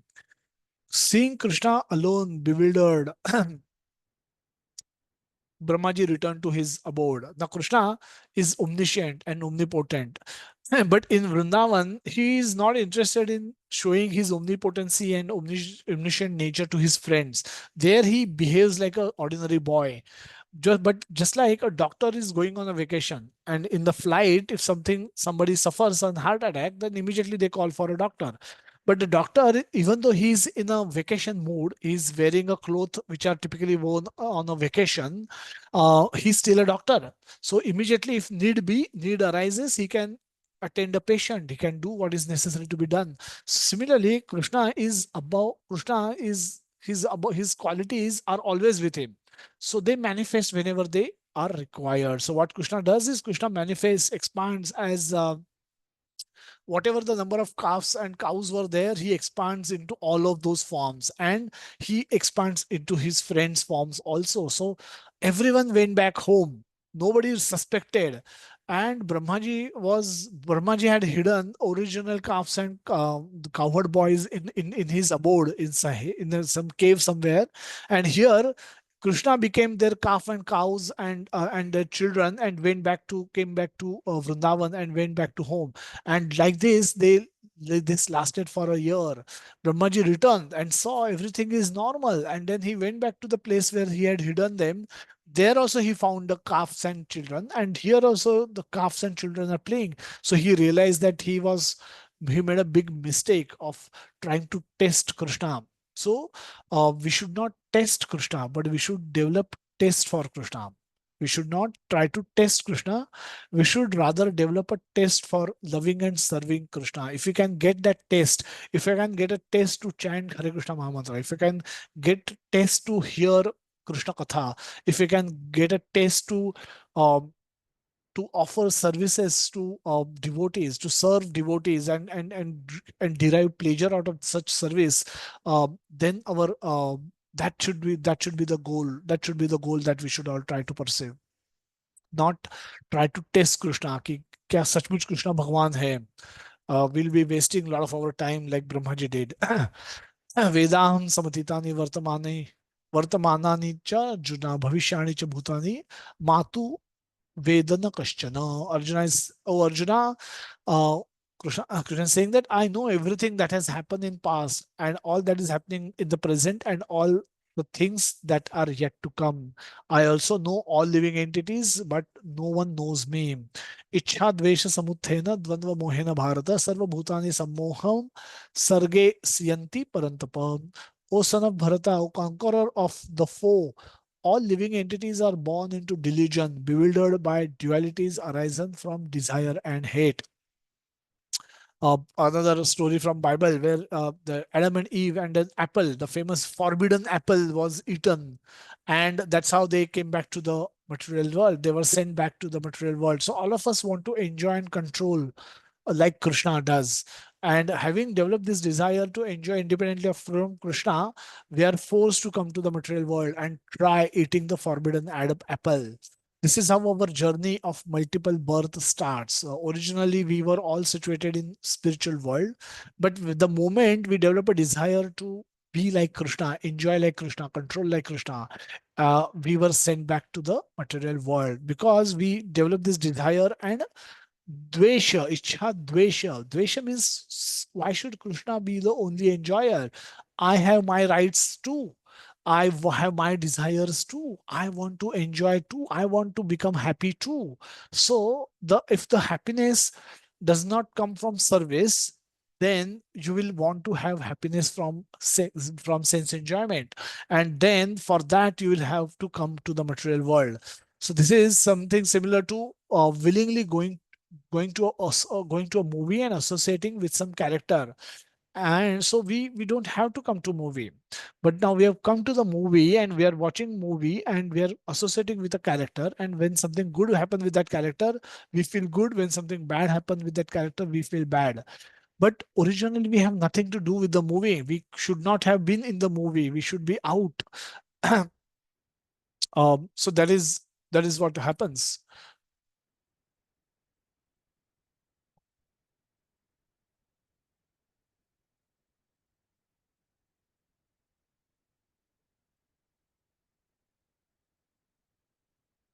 Okay. So there is one illusion because of which we came here, and there is another illusion that we are thinking we will get pleasure, eternal pleasure by at a bodily level. This is like going to a movie and then laughing and crying with a character. So we have these obsessions that this is my wife, this is my house, this is I'm the master of this house, I'm the husband of this wife. Now these are all dualities because of the delusion. This is those who are so deluded by dualities are completely foolish and therefore cannot understand the supreme personality of Godhead, fully caught up in bodily conception. So, bhajante mam dridhavratam. This is what we are supposed to do. Krishna will speak this in the next verse. This is the solution to become free from illusion. Bhajante mam dridhavratam. दृढ़ व्रत से भजन करना चाहिए कृष्ण का. So, in order to do that with commitment and sincerity, we need to stop indulging in fresh sinful activities and start engaging in pious activities. So the four regulative principles: the no illicit sexual relationship, no gambling, no meat eating, and no intoxication, can prevent us from indulging fresh sins. And by engaging in the devotional activities, we can burn our past karmas and take care of and stop actions, even though we operate in the material world. Devotees must be very careful and strictly follow all regulative principles for purification and progress in developing love and service attitude towards Krishna. 28th verse, the persons who have acted piously in the previous lives and in this life, and whose sinful actions are completely eradicated, are freed from the dualities of delusion, and they engage themselves in my service with determination. Bhajante mam dృఢవ్రతాః jara marana mokshaya mam ashritya yatanti te. Means jara marana, jara means old age, and marana is death, repeated death, and repeated birth. So intelligent persons who are endeavoring for liberation from old age and death take refuge in me in devotional service. They are actually Brahman because they entirely know everything about the transcendental activities. The last verse: those in full consciousness of me, those who know me, the Supreme Lord, to be the governing principle of the material manifestation of the demigods and of all methods of sacrifices, can understand and know me, the Supreme Personality of Godhead, even at the time of death. Summary, we'll summarize. A direct call for hearing about Krishna. We should do it with great taste, and but finding such a soul is very rare. Any such soul who is ready to do this is very rare. The devotional service, bhakti, is very rare. Since all of you have got it, you should hold on to it and take maximum advantage of it.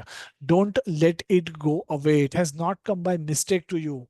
Out of crores and crores of billions of people, you are trying to learn Bhagavad Gita. You are trying to learn Krishna consciousness. It's not by accident. You have done it in past, but left it incomplete. Complete it now. Prabhupada guarantees, Chaitanya Mahaprabhu guarantees that in one lifetime you can go back to Krishna. In 1 minute you can become Krishna conscious. So do what is required to be done.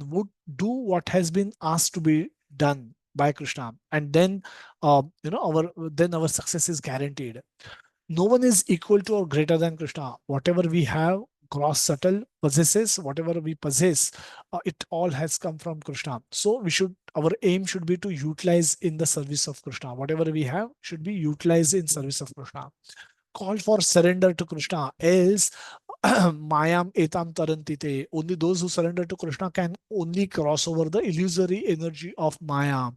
Now we think we are this body because we are in Maya. We think we can live eternally because we are in Maya. We think we can enjoy with our senses. This is Maya. So we are under Maya. Sometimes we can be in Krishna consciousness. Sometimes we can be above Maya. If we surrender to Krishna, then Maya will stop threatening us, will stop troubling us. It's like when you're going to visiting somebody's home, if they have a dog, if you're surrendered to the dog's master, then dog will stop troubling you. So if you surrender to Maya's master is Krishna. So if you surrender to Krishna, then Maya will understand that you are anyway devotee of Krishna. So she will stop troubling you eventually. So no, not everyone will want to surrender to Krishna for because of their own desires, because of their own limitations. So Krishna has only provided, that's why Krishna has provided demigod worship, so that they at least remain within Vedic fold. Krishna reveals himself only to his devotees. For others, he remains covered by Yoga Maya. So one should give up desire to enjoy independently and hate about Krishna, that he is the only enjoyer, he is the only controller, but we should develop taste for service of Krishna, for serving him nicely through the devotional service. and align with Krishna's plan, and to get the ultimate benefit of liberation, going back to Krishna. So, so the activities for hearing and chanting, the facility for hearing and chanting, the japa session we conduct in the morning, all many devotees are taking advantage. All of you are requested to come and take advantage, join japa session, and the reading session that we do in the evening, where we read Bhagavatam and Bhagavad Gita from 8:30 to 9:15. So all of you are requested to join for these sessions and take maximum advantage. We'll quickly break for question answer. I'll take one or two questions. I have some guests, unfortunately, in my home as well. So what we'll do is you all can send me questions by predominantly through WhatsApp, and I'll try and get back to you today or tomorrow at the most. I'm going to send my mobile number to everyone. Hope all of you have it. If you don't have it, please save it as Mahapati Ram Das and send me your questions that if you may have any. And we should be able to discuss those uh, in due course of time. So with this, let's conclude today's session and see you all with another very, very important session next week. Don't miss now any sessions. We are in the heart, we're discussing the core message of Bhagavad Gita. We are in the heart of Bhagavad Gita. So all of these are very beautiful chapters and very, very, very important sessions. So please try and attend all the future sessions. We just have 18 sessions to discuss entire Bhagavad Gita. So try and make maximum out of it. Try and take maximum advantage of it. And and whoever has missed, hopefully they will be able to catch up watching recording, and hopefully they'll also find it useful. So with this, let's conclude today's session. Feel free to send me your questions by WhatsApp direct message, and I'll be happy to answer those. So let's conclude today's session by Shri Jagannath Baldev Subhadra माई की जय, श्रील प्रभुपाद की जय, निताय गौर प्रेमानंदे, हरि बोल हरि बोल, हरि हरि बोल, Hare Krishna, and have a safe week to all of you. Hare Krishna. See you next week. Thank you, Prabhuji. Hare Krishna. Hare Krishna, Prabhuji. Thank you. Prabhuji, Dandavat Dandavat Pranam. दंडवत प्रणाम प्रभु जी। प्रणाम। Hare Krishna, हरे Prabhuji. Krishna प्रभु जी, दंडवत प्रणाम। Thank you so Thank you much so for much, this Prabhuji. amazing session. हरे कृष्णा प्रभु जी, दंडवत प्रणाम। Thank you so much. Thank you, Prabhuji, for the lovely session.